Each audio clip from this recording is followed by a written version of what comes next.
পয়লা জুলাই থেকে সারা দেশে কার্যকর হওয়ার কথা পণ্য ও পরিষেবা কর বা গুডস অ্যান্ড সার্ভিস ট্যাক্স, কিন্তু শেষ মুহূর্তে এ নিয়ে কার্যত বেঁকে বসেছে পশ্চিমবঙ্গ। জিএসটি কার্যকর করার সময় আরও 2 মাস পিছিয়ে দিতে বলে কেন্দ্রীয় অর্থমন্ত্রী অরুণ জেটলিকে চিঠি পাঠিয়েছেন রাজ্যের অর্থমন্ত্রী অমিত মিত্র।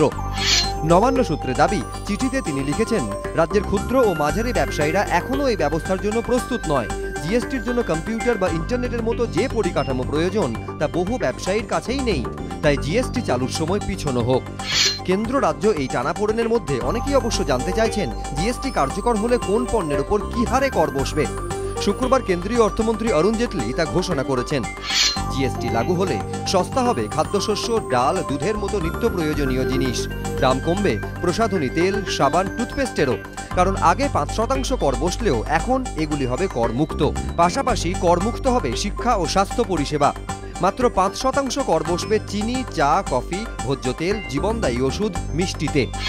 জিএসটি কার্যকর হলে রেস্তোরাঁর বিলে কত কর বসবে?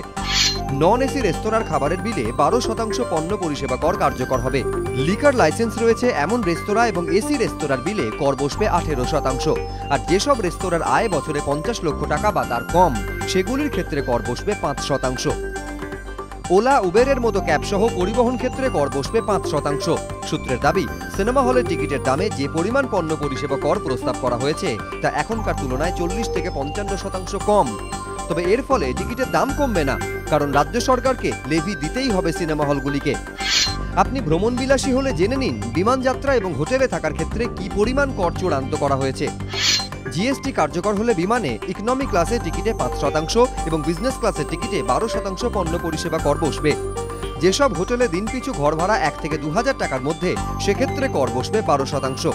দিনপিছু 2.5 থেকে 5000 টাকার ঘর ভাড়ার হোটেলের বিলে কর বসবে 18%। দৈনিক 5000 টাকার বেশি ভাড়ার হোটেলে কর বসবে 28%। 5 তারা হোটেলের বিলেও কর বসবে 28%। এবিপি আনন্দ।